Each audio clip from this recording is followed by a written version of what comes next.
उत्तराखंड में लगातार बारिश का दौर जारी है। पर्वतीय क्षेत्रों में कई मार्ग बाधित हो चुके हैं। इस बीच मानसून की ये बारिश पंचायत चुनाव में खलल डाल सकती है, क्योंकि मतदान की तारीख नजदीक आ रही है। ऐसे में शासन प्रशासन के लिए चुनाव कराना बेहद चुनौतीपूर्ण नजर आ रहा है। ये रिपोर्ट देखिए।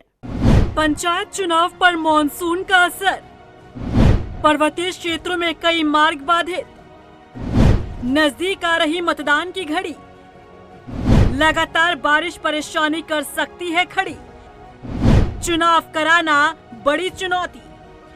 उत्तराखंड में हर साल मानसून सीजन के दौरान भारी बारिश के चलते प्रदेश में आपदा जैसी स्थिति पैदा हो जाती है।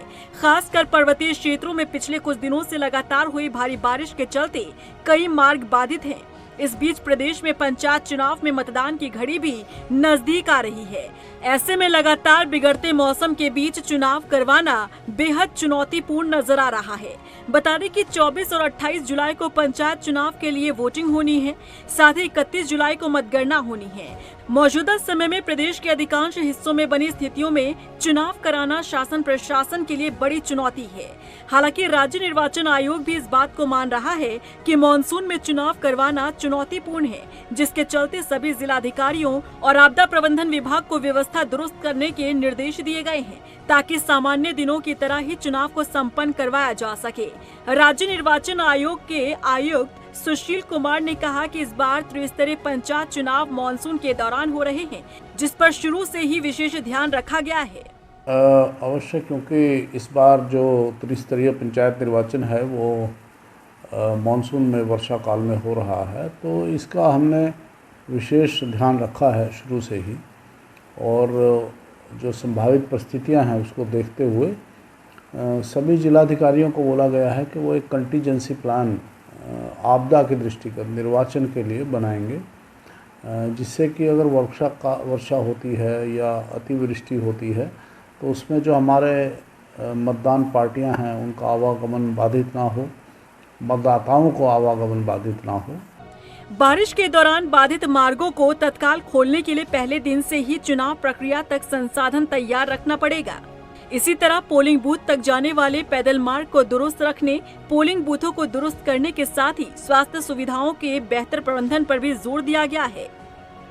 मुख्यतः मार्गों का जो अवरुद्ध होना है उसको देखना है, उसके लिए संसाधन पहले से भी तैयार रखना पड़ेगा और उस दिन के लिए भी निर्वाचन की अवधि में पर्याप्त संसाधन उन मार्गों पर आपदा के दृष्टिगत रहेंगे। इसी तरह पैदल मार्गों की स्थिति पर भी व्यवस्था रहेगी।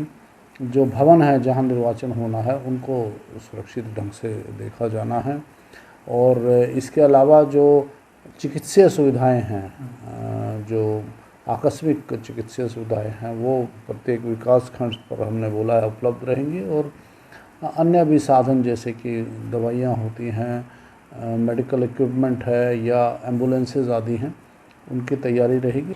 आपदा प्रबंधन सचिव विनोद कुमार सुमन ने कहा कि राज्य निर्वाचन आयोग की ओर से जिलों को निर्देश दिए गए हैं। आपदा प्रबंधन विभाग हर तरह की परिस्थितियों से निपटने के लिए पूरी तरह से तैयार है। माननीय राज्य निर्वाचन आयोग द्वारा जिलाधिकारियों को इस बारे में समुचित निर्देश दिया गया है और जनपदों से इस बारे में कार्रवाई की जा रही है।